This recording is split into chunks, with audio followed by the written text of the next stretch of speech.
What's up everyone, welcome back. I'm going to jump right back into this bike build series with you guys, and today we're going to go over the cooling system.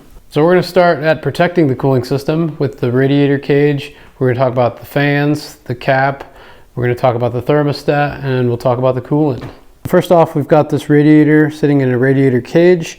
This is a steel cage that encloses the radiator. It has supports at the top and bottom mounts.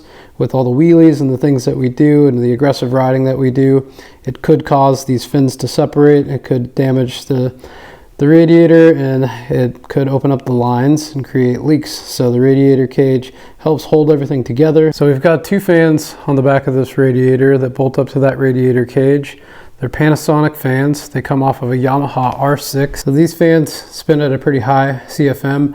They draw a lot of airflow through the radiator, keep things running a little cooler than the stock fan itself can do. What I ended up doing was cutting the stock plug off of the stock fan, soldering into that harness that I built off the two fans so that it plugs directly in. My particular ECU kicks the fans on now at about 150 degrees, and they stay on. It runs both fans simultaneously. I don't have to worry about flipping a switch or forgetting to turn off a switch. So as far as the radiator cap goes, I went from a 1.1 bar to a 2.1 bar 30 psi cap. So what this higher pressure cap allows is for more pressure to build up before it just starts making its way down into the overflow bottle. And then once this thing fills up, it's just going to start spitting hot coolant all over the place. So next thing I want to talk about here is this T connector for the cooling system. These things from factory are plastic. They can become really brittle. They crack.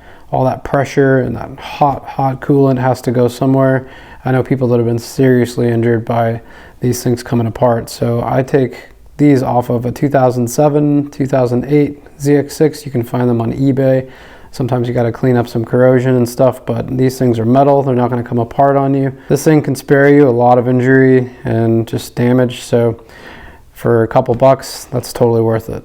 That little T connector has been a big peace of mind for me. In the past, I've done shows riding the bike for an excessive amount of time, doing a lot of burnouts and drifting, being in a small area. It really creates a ton of heat in these bikes. These bikes need a lot of airflow to pass through the radiator to keep them cool. And when you're in a confined space or you're in a parking lot and you're performing or any situation like that, these things are getting really hot. I had a situation at one point in time where I was riding. I knew my bike was hot. I was having a really good time. I had a really good crowd. They were super into it. And I just decided to keep going a little bit long. And right as I decided to end that show, I was coming in to just kickstand, dismount off the bike, and that thing just let loose, cracked, hot coolant went everywhere. Make some noise for Tony Conrad! But luckily I was coming right off the bike as it happened, and the pants got soaked, but I did not get burned. I do know people that have been burned in that way from that exact same scenario, or hoses that are popping off. So the clamps, the connectors, all of that stuff you have to really take serious. You have to really make sure that all that stuff is tightened up real good, because you don't want to have an accident like that. So make sure that you cover those steps. So no affiliation, not a sponsor or nothing, but I decided I was going to try this Evans Power Sport coolant. It's waterless. The boiling temp on it is about 375 degrees. You do have to flush all of the water, coolant, whatever you have in your cooling system out pretty thoroughly before you add this stuff. I've been running that coolant for probably a good 6 months now, and throughout like shows in the summer and all that kind of stuff, I will say it has not boiled over a drop. You still have to monitor things pretty well. You don't want to run the bike to its peak temperatures when it starts reaching 235, 240. You still need to let it cool down. You really don't want to just exceed those temperatures because the boiling point is high. The motor's not built for that. You don't want to run the thing like that. You're going to end up blowing a head gasket or something. So you still got to cool it off, but it's nice that it is not reaching its boiling temperature. That cooling system is not expanding in every which way as aggressively as it was before. I figured that it would be less likely that I would have an accident where, you know, I ruptured a hose or I ruptured a fitting or something like that.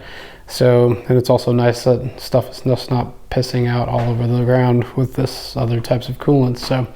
So far that's been good. It's been working. Like I said, no affiliation. Stuff's pretty pricey if you want to give it a try. It's not cheap, but seems to be working. Well, that pretty much sums it up for my cooling system. It covers all the things that I've changed, some of the things that I prefer. It's doing its job pretty well. Like I said, you can't be too mad at it. I am running the idle at like 4,000 RPMs, riding in small areas, doing a lot of burnouts. Drifting, all that kind of stuff. So you gotta take some breaks, gotta do some cool down laps, get some air flowing through that radiator, shut the thing off for a little while, cycle it so that it runs all that coolant that it just cooled in the radiator back through to the engine, and get those temps down. You gotta kind of give the bike a chance. That's my cooling system, and we'll be on to the next video here soon. Thank you guys for tuning in. Here's some footage for you guys to check out. Hope you enjoy it. Let's go. Welcome to the main event. Applying pressure, but I promise I ain't making that. In their heads, living free, I ain't paying rent. Wake up in the AM, making G's like Mercedes Benz. Whoa, yeah, please don't take offense.